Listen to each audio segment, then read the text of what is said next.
Entonces, mis hermanos, en el libro de Daniel, capítulo 12, versículo 4,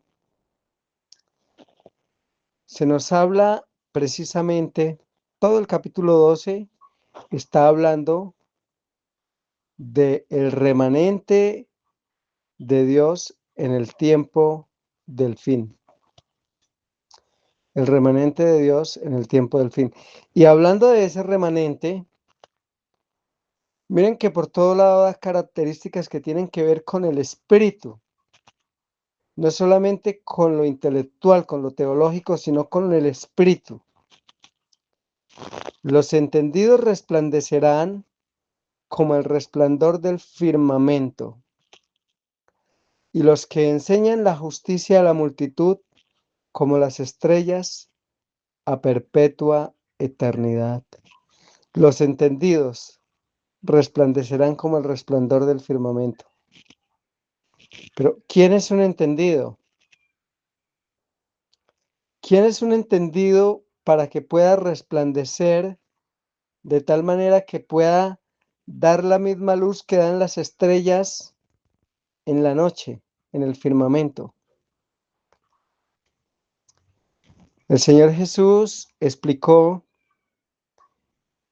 las palabras del profeta Daniel de una manera muy sencilla y explicó a quién es que él compara con un entendido que es como una estrella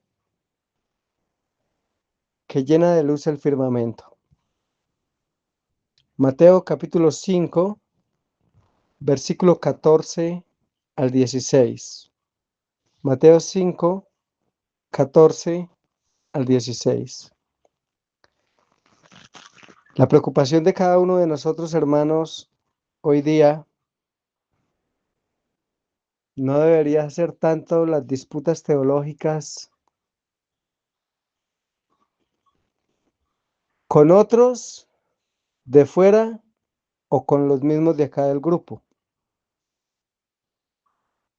Yo creo que debe haber una preocupación más profunda, más íntima, y a veces uno se deja arrastrar por eso, pero debe haber una preocupación más íntima, y es lo que dice Daniel 12:4.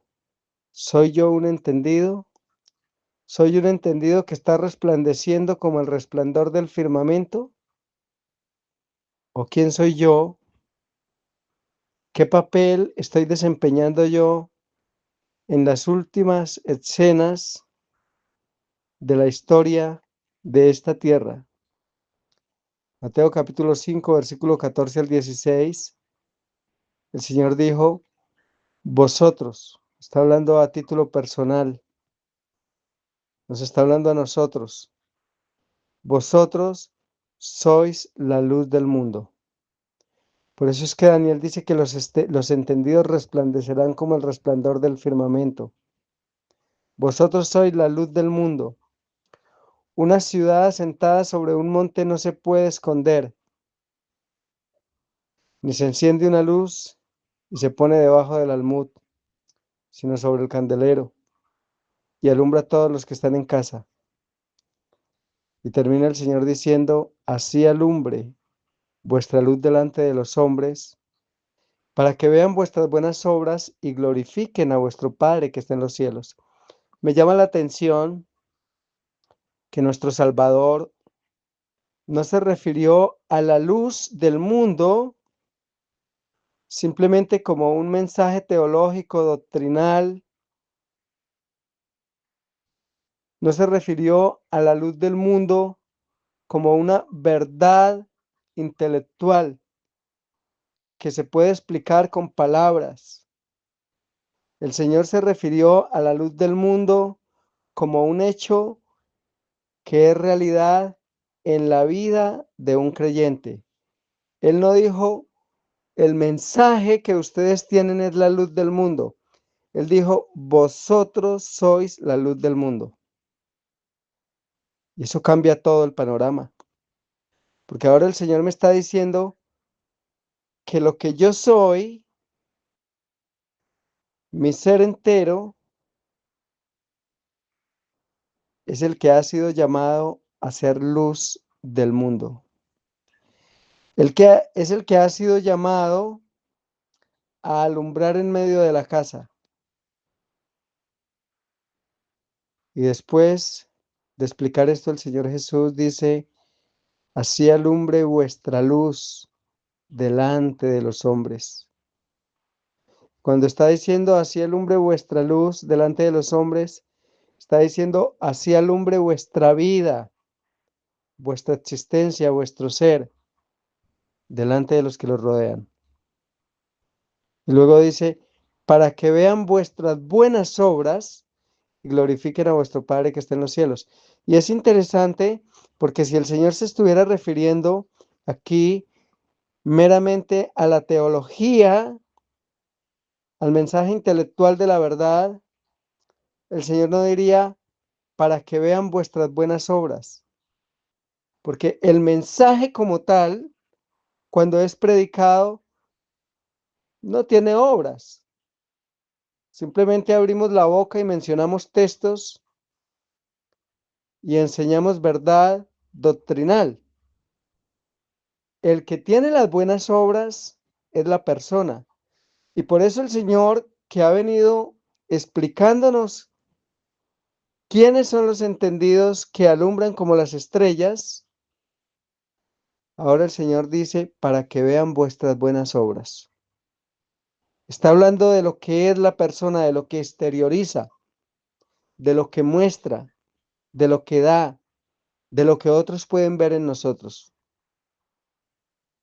Y dice que eso que puedan ver en nosotros, para que glorifiquen a vuestro Padre que está en los cielos. Lo que puedan ver en nosotros las personas,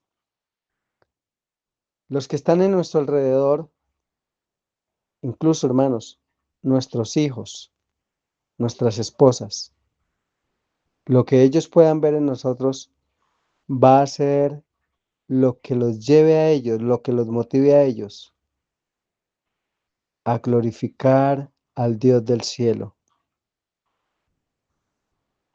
Y nosotros tenemos que tener una preocupación, hermanos.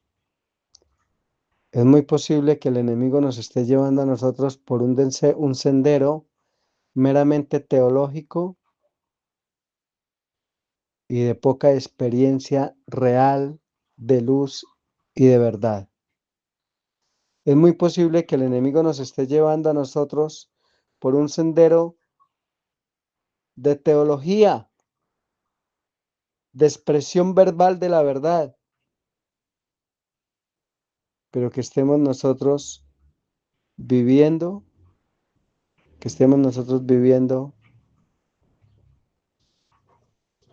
una vida sin luz, una vida de oscuridad. Yo le pido mucho al Señor por esto, porque yo definitivamente, por ahí está mi amada esposa que está en Bogotá, yo quiero ser luz para ella. Quiero ser luz para todos los que me rodeen. Le pido al Señor que me ayude a vencer cada defecto de mi carácter que exterioriza tinieblas y oscuridad. Porque cada defecto mío y cada defecto suyo es una negación de la luz, de la verdad, de la realidad del Evangelio.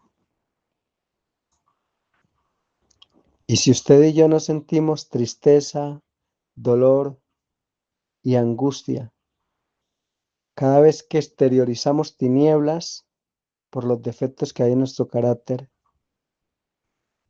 entonces nosotros no hemos entendido el Evangelio, hermanos. Necesitamos pedirle al Señor que nos transforme, que nos cambie, que haga de nosotros nuevas personas, porque en la crisis que se avecina, solo los que hayan experimentado la luz de la verdad como una experiencia plena en el interior de su corazón, de su mente, de sus pensamientos, van a permanecer firmes, inconmovibles, frente a todo lo que se avecina.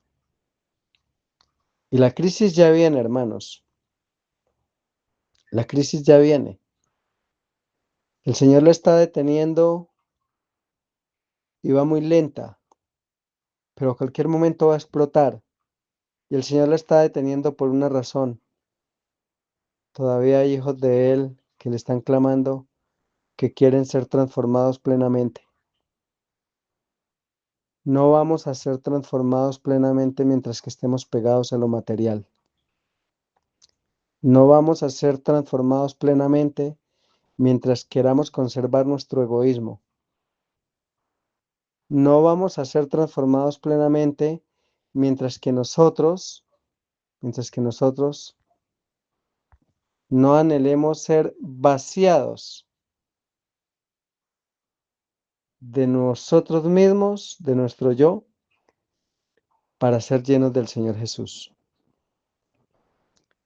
Esa es la única seguridad que tenemos.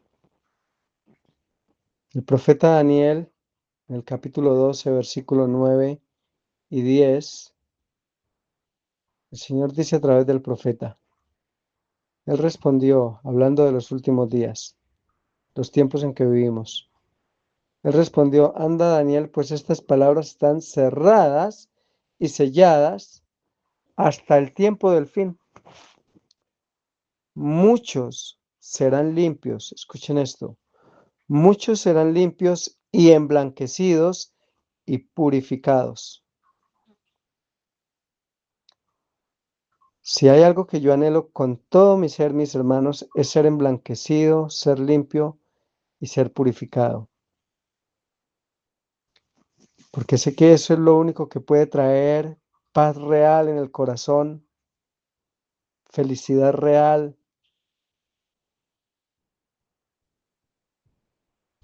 Eso es lo único que puede dignificar al ser humano y colocarlo en un peldaño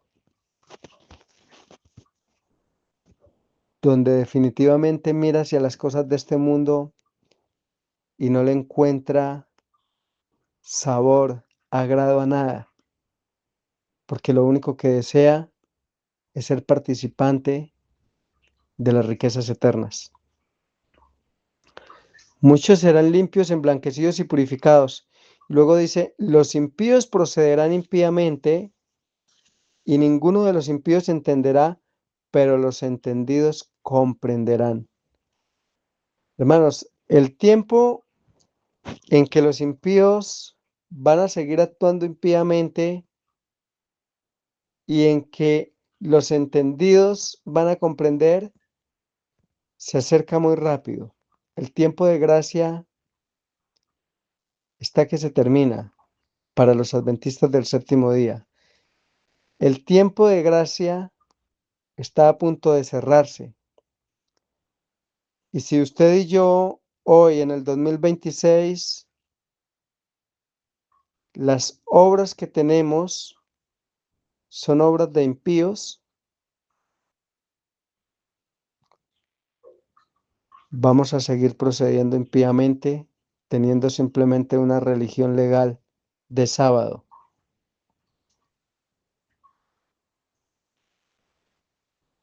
Si nosotros hoy en el 2026 no estamos clamándole al Señor aún con lágrimas, que desarraigue de nosotros todo aquello que es una maldición. Hermanos, cuando salga la ley dominical, cuando venga la persecución, cuando no se pueda comprar ni vender, cuando la crisis se agudice, vamos a seguir obrando impíamente, porque la impiedad no está en lo que se profesa intelectualmente, la impiedad está en lo que se hace, en lo que se siente, en los pensamientos y en cómo se actúa. Por tal razón nosotros podríamos verbalmente explicar un mensaje de piedad y íntimamente en el interior de nuestro corazón ser impíos. Hermanos, si nosotros todavía salimos a la calle, en el caso de nosotros los hombres, y cuando vemos una mujer semidesnuda todavía, como que queremos mirar y que como que queremos desear y codiciar, esa es una señal evidente de que no hemos muerto a la carne y que somos impíos. Si una mujer que ha conocido la verdad teológica todavía está muy interesada por adornarse y por mostrarse y por lo que se pone y eso es el centro de su vida, todavía es una impía y tiene obras de impía. Porque los que obran píamente y son luz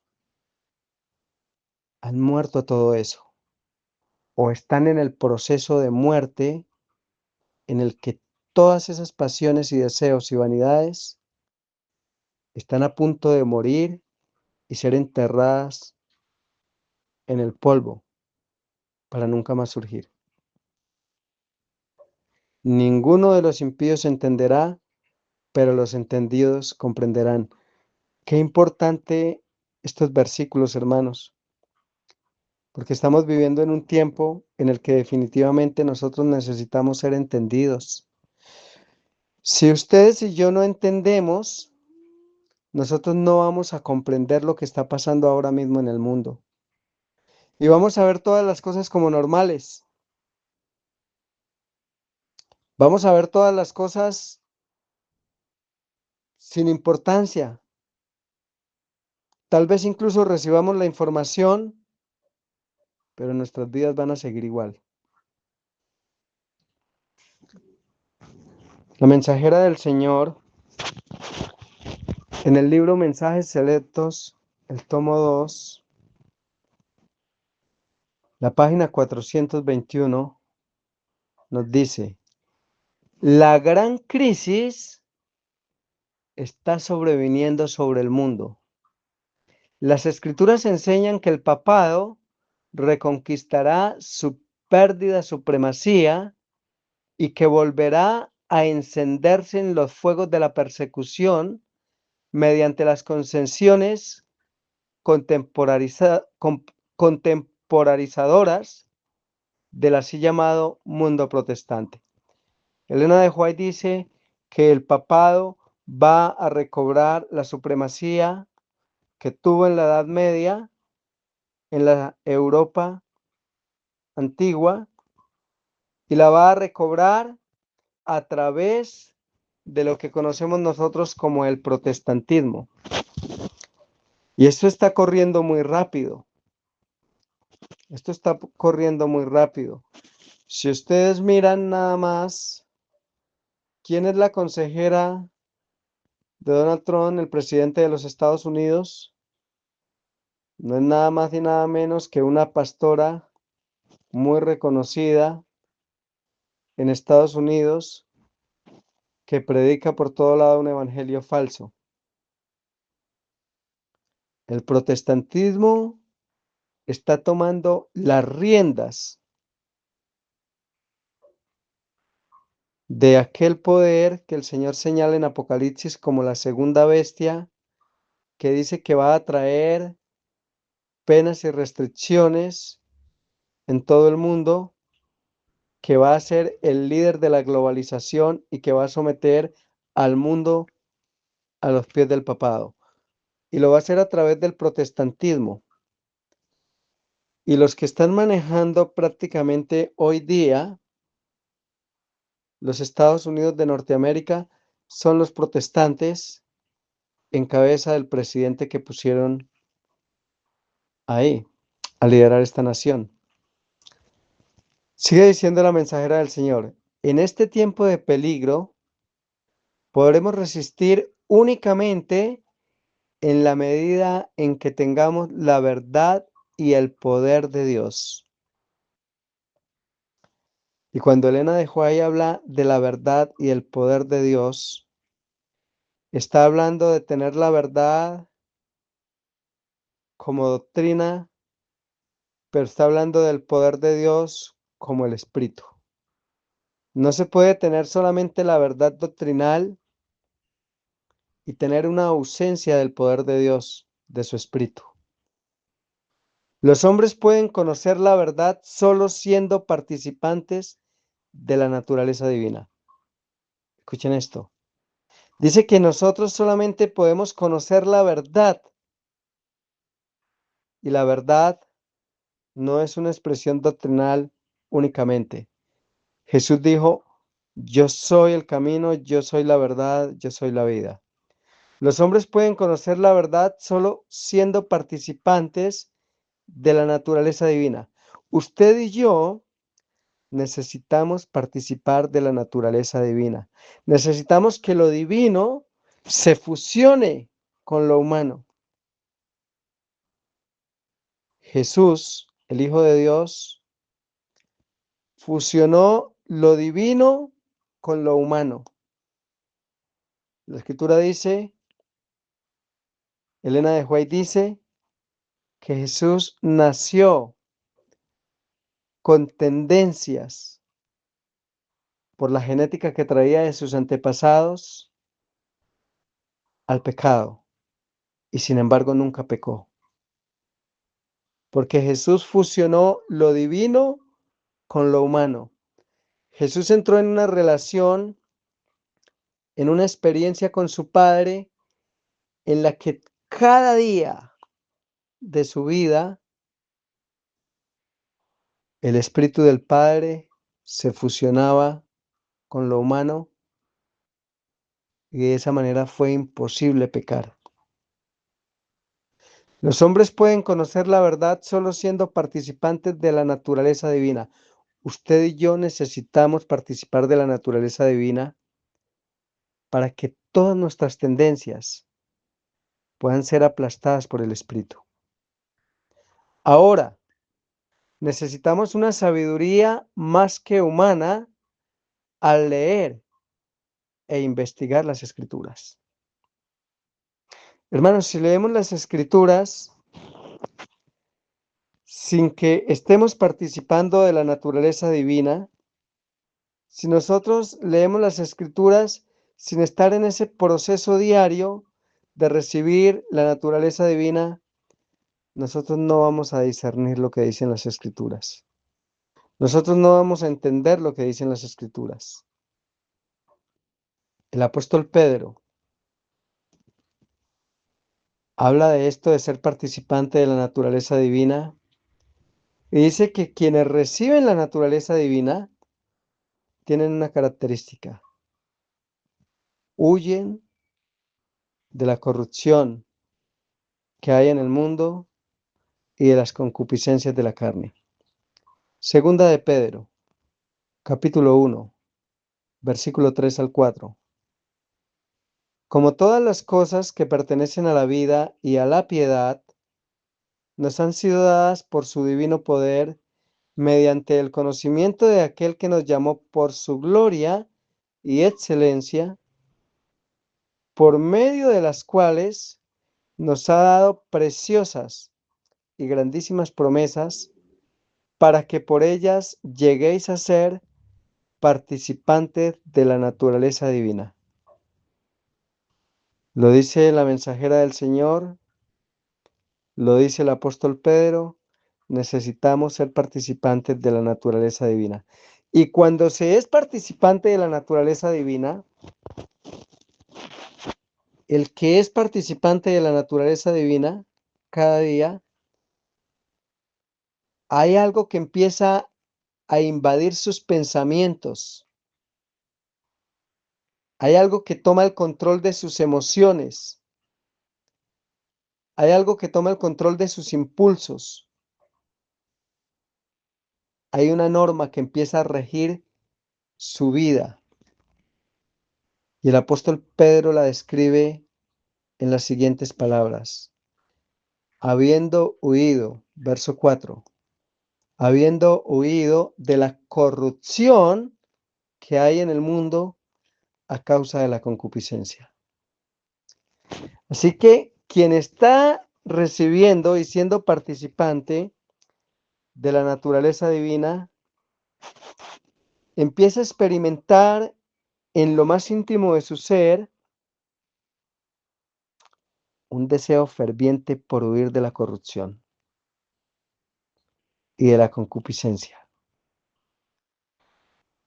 Ya no le agradan las cosas del mundo, ya no siente deseos de mirar a ninguna mujer que no sea la suya o a ningún hombre que no sea el suyo.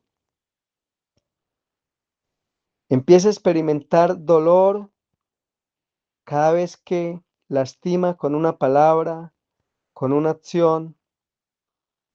Empieza a experimentar arrepentimiento, deseos de cambio fervientes, un deseo ferviente por estar cada día en una íntima conexión y relación con su Padre Celestial. Siente dolor cada vez que lo ofende y lo único que anhela su corazón es poder agradarlo cada día. El que no está siendo participante de la naturaleza divina solamente se conforma con guardar el sábado, levantarse tal vez con los afanes de esta vida cada día y leer uno o dos versículos de la Biblia, hacer una pequeña oración de manera formal y salir. Pero su corazón sigue siendo carnal.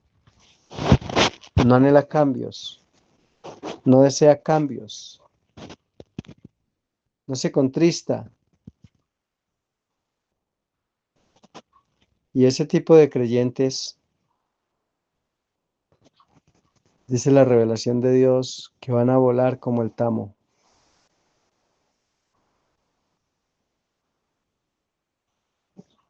En el libro de Génesis, el Señor dio una profecía que tiene que ser una realidad en la vida de cada uno de nosotros, hermanos. Si nosotros realmente creemos que somos mejores que aquellos que están en la denominación, no por lo que digamos ni por lo que hablemos, hermanos, eso no va a demostrar más que ellos están en un error doctrinal. Es lo único que puede demostrar eso. Tenemos que tener una norma más alta.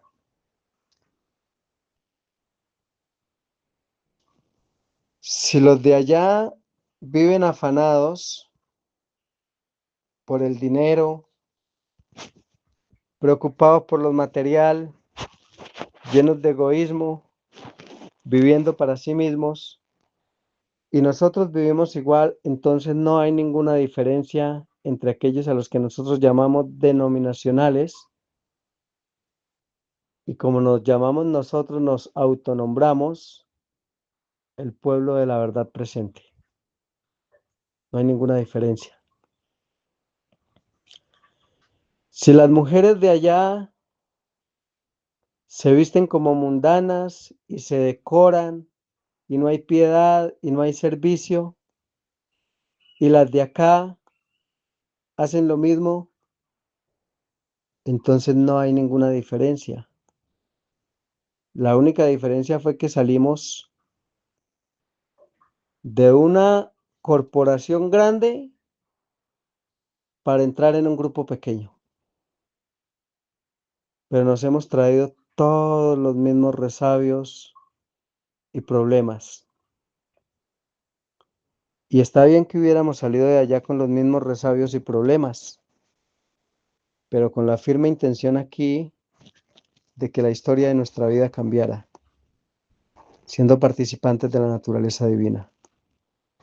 Y el Señor en Génesis capítulo 3, versículo 15, dio una profecía que tiene que ver con usted como persona, como cristiano, conocedor de la verdad, y conmigo. El Señor dijo que iba a haber enemistad. El Señor dijo que iba a haber pleito. El Señor dijo que iba a haber rivalidad. El Señor dijo que iba a haber odio. entre la simiente de la mujer y la simiente de la serpiente. Y pondré enemistad entre ti y la mujer, entre tu descendencia y la descendencia de ella. Él te magullará en la cabeza y tú le magullarás en el calcañar. Hermanos, desde la introducción del pecado en el mundo, el Señor dijo que aquellos que están participando de la naturaleza divina en el plan de la redención tienen una enemistad, un odio hacia la serpiente y la descendencia de la serpiente, que es el pecado. Y dice que aquellos que tienen odio hacia la serpiente, que tienen enemistad contra la serpiente y contra el pecado, solo tienen un propósito de vida en esta tierra: aplastar la cabeza de la serpiente.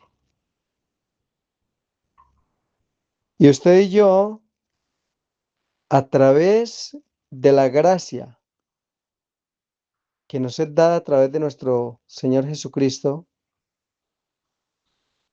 tenemos el poder, por la gracia de Él y el poder de Él, de aplastar la cabeza de la serpiente, que es el pecado en nosotros. Eso se puede aplastar, pero solo siendo participantes de la naturaleza divina. Y nadie que no tenga una relación íntima con el Señor, nadie que no esté experimentando dolor por el pecado, nadie que no esté sintiendo que su vida es una vergüenza para Dios, para el Evangelio y para el mundo, nadie que no esté experimentando eso, está experimentando la naturaleza divina ni la está recibiendo. Hermanos, una señal audible, plausible, de que nosotros estamos recibiendo la naturaleza divina, es que el que está recibiendo la naturaleza divina y siendo participante de ella, todos los días se autocritica, se autoexamina, no se siente conforme, no se justifica, no justifica sus errores, no justifica su mal proceder, vive en un estado de constante humillación, de constante repudio por su naturaleza carnal. La palabra del Señor en el capítulo 2 y el versículo 11 de Tito nos dice lo siguiente. Tito 2:11. En verdad, Dios ha manifestado a toda la humanidad su gracia. Hermanos, es que esa gracia está al alcance de nosotros.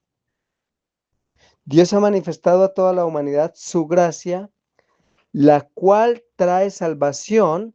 Y escuchen, ¿qué tipo de salvación es la que trae esa gracia? Y nos enseña a rechazar la impiedad y las pasiones mundanas.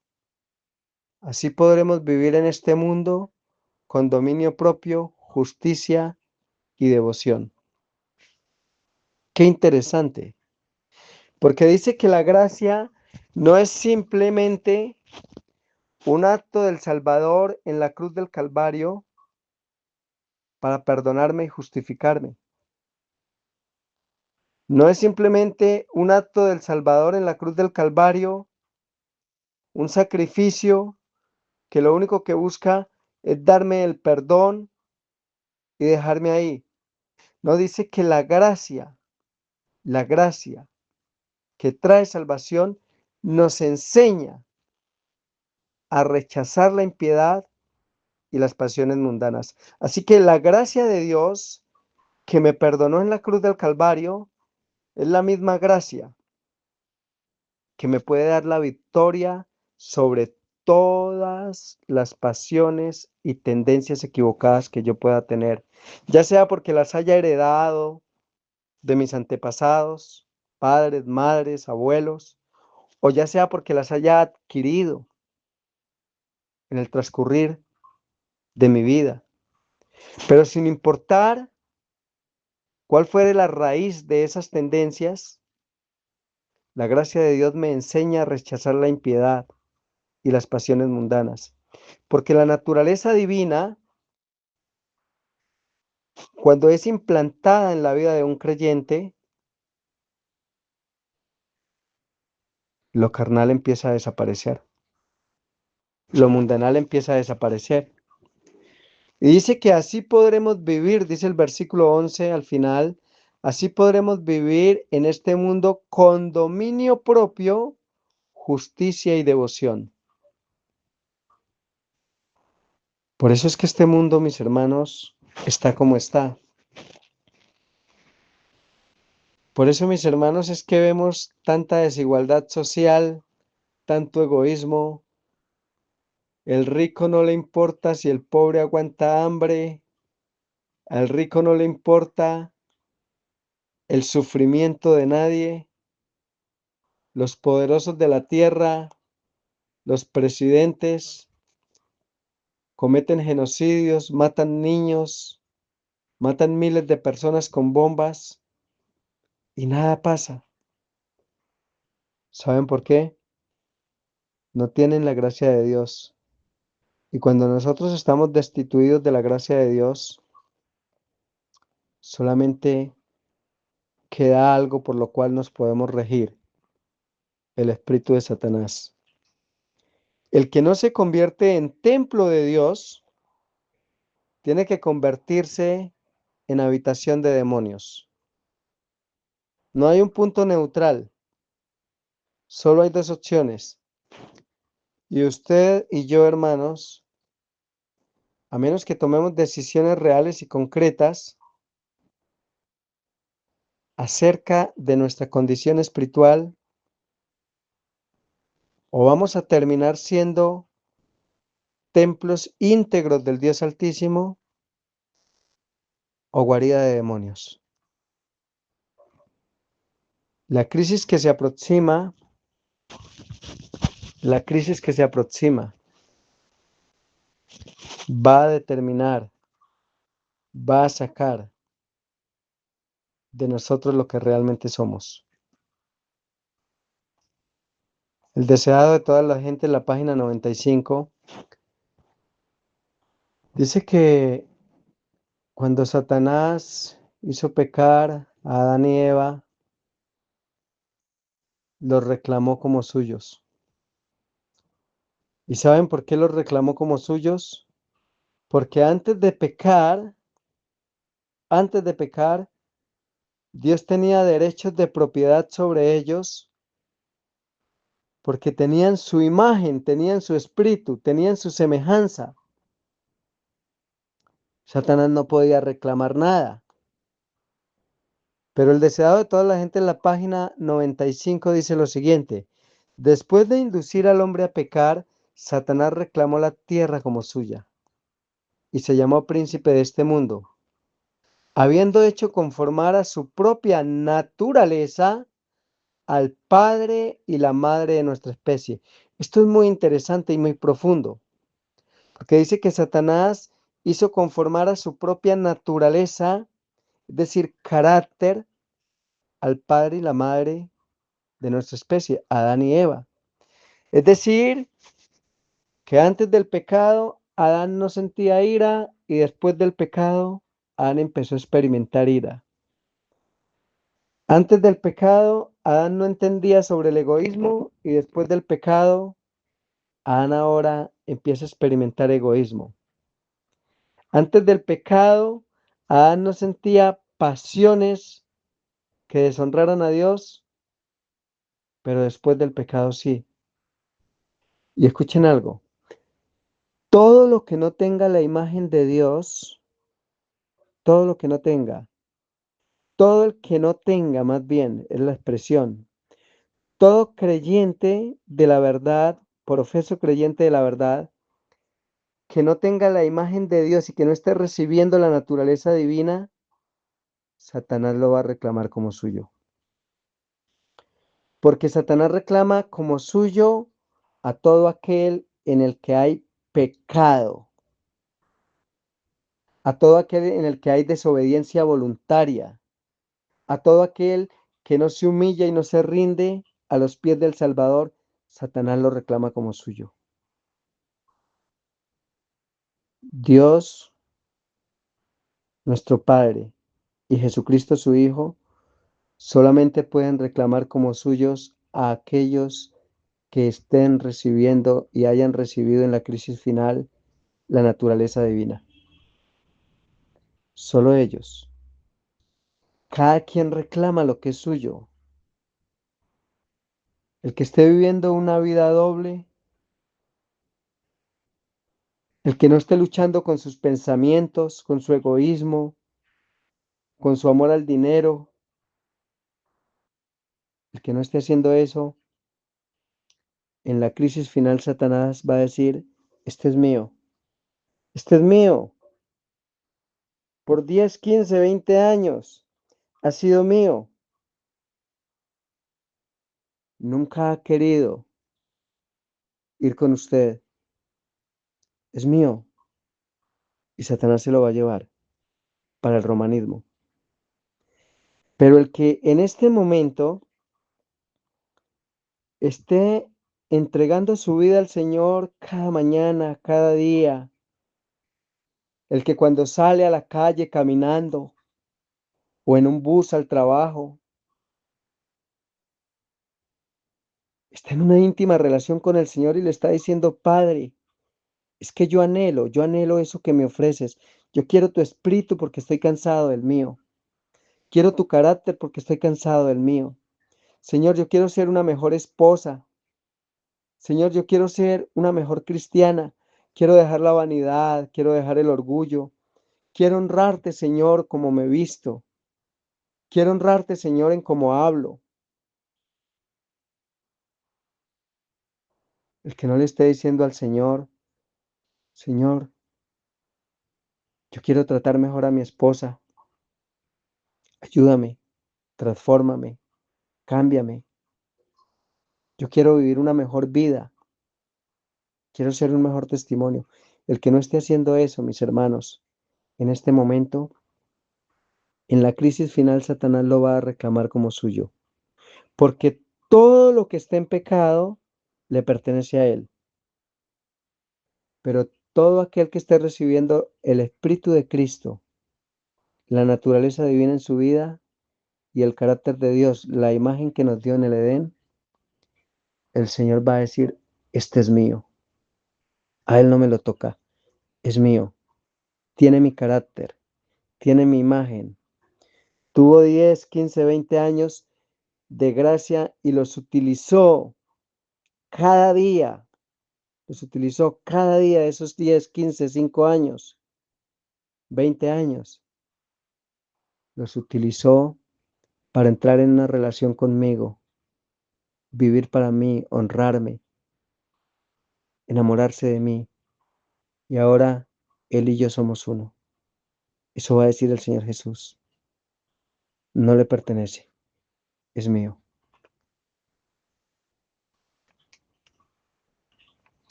En el libro de Romanos, capítulo 8, versículo 9, el Señor dice, mas vosotros no vivís según la carne, sino según el Espíritu. Y luego de que nos dice que nosotros no debemos vivir según la carne, sino según el Espíritu, hace una aclaración. Si es que el Espíritu de Dios mora en vosotros. Es decir, que nosotros vamos a vivir según el Espíritu, si es que el Espíritu de Dios mora en nosotros. Es decir, si estamos siendo participantes de la naturaleza divina. Pero si nosotros no estamos siendo participantes de la naturaleza divina, hermanos, lo único que vamos a tener es una apariencia de piedad. Viene a mi memoria lo que le dijo nuestro Salvador a los fariseos, hombres experimentados en la ley, en los requerimientos. Ellos estaban convencidos de que tenían la verdad presente y que eran el remanente de Dios, el pueblo escogido. Y el Señor en Mateo 23 les dijo, ustedes son semejantes a sepulcros blanqueados, que por fuera a la verdad se muestran hermosos, pero por dentro están llenos de podredumbre. Eso es lo que nos puede suceder a nosotros y se va a revelar en nosotros en la crisis. Hermanos, la crisis el Señor la permite precisamente para que se pueda revelar lo que nosotros realmente somos. Porque ahorita no hay revelación. Y aunque se revelara algo, nosotros no hemos sido llamados a decir, este es una cizaña o este es trigo. Dice la sierva del Señor que nosotros no podemos distinguir entre el trigo y la cizaña, porque son muy parecidos. Pero la crisis, la globalización, las restricciones mundiales vienen con un propósito divino, separar, que se revele el carácter de cada persona, que se revele realmente a quien ha estado amando por años y años de oportunidad. El que ha estado amando al Señor y aún con sus imperfecciones de carácter, se ha estado humillando y ahí sigue clamando, Señor, transfórmame, cámbiame. Yo quiero ser cual Cristo, yo quiero vivir una vida piadosa. Señor, todavía mis ojos se desvían cuando salgo a la calle, pero Señor, yo quiero que eso muera en mí. Mata toda pasión en mí, Señor. Señor, todavía soy esclavo de las modas de la vanidad o esclava de las modas de la vanidad. Padre, por favor, destruye eso en mí, porque yo quiero honrar tu nombre, yo quiero que tú seas el centro de mi vida, porque anhelo estar en una patria mejor.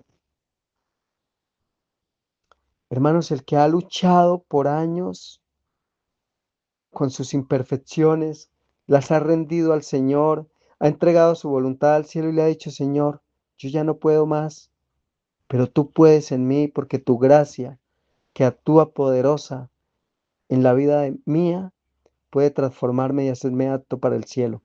El que ha estado haciendo eso, cuando venga la crisis, se va a revelar a quien ha amado por años. Y el que simplemente se ha conformado con una religión legal, también se va a revelar. Y se va a revelar a quien ha estado amando. Ha estado al mundo amando, va a querer irse para el mundo.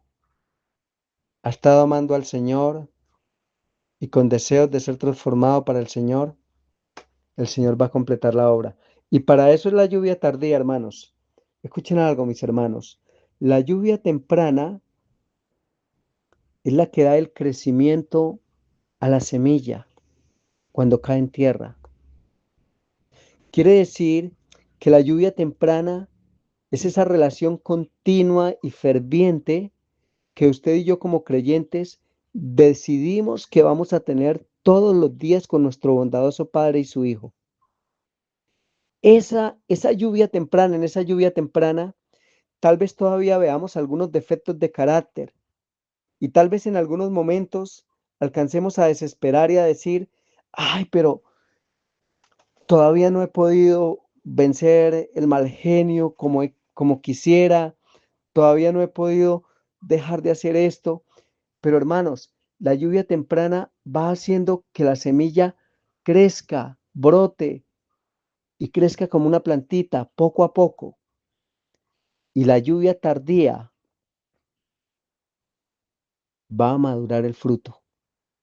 Así que aquello en lo que estemos nosotros luchando por vencer, cuando venga el Espíritu Santo de manera poderosa en la lluvia tardía, va a completar esa obra en la que usted está y yo estoy persistiendo.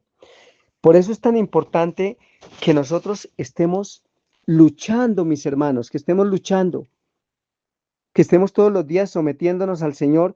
¿Por qué? Porque ese sometimiento diario de la voluntad al Señor es lo que va a hacer que yo esté continuamente creciendo en gracia, como crece la semilla que muere en tierra, germina y se va desarrollando poco a poco. Pero la lluvia tardía va a madurar el fruto para la cosecha. Pero si nosotros somos de los que no luchamos con los defectos que tenemos, con las pasiones que podamos tener, sino que nos conformamos con ellos y simplemente creemos que la gracia es un don milagroso que nos va a salvar sin hacer nada. Hermanos, cuando venga la crisis, Satanás nos va a reclamar como suyos, porque todo aquello o todo aquel que esté pecando de manera voluntaria sin luchar con sus tendencias, Satanás va a decir, este es mío, me pertenece. Y por eso es que Romanos 8:9 dice, mas vosotros no vivís según la carne, sino según el Espíritu, pero hay un pero. Si es que el Espíritu de Dios mora en vosotros. Si el Espíritu de Dios no mora en nosotros, la naturaleza divina no mora en nosotros y no estamos recibiendo la lluvia temprana, pues vamos a estar controlados simplemente por la carne. Y luego dice al final del versículo 9, y si alguno no tiene el Espíritu de Cristo, no es de él. Lo que hemos venido estudiando. El Señor va a reclamar como suyo solamente al que tiene su espíritu, al que es de él. Y la crisis va a hacer eso, mis hermanos. La crisis lo que va a hacer es simplemente separar lo que es de Dios y lo que es del diablo.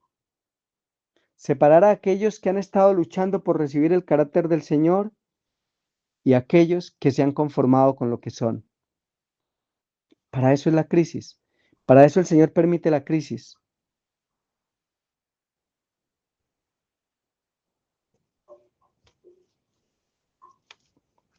Dice algo muy bonito, ya terminando,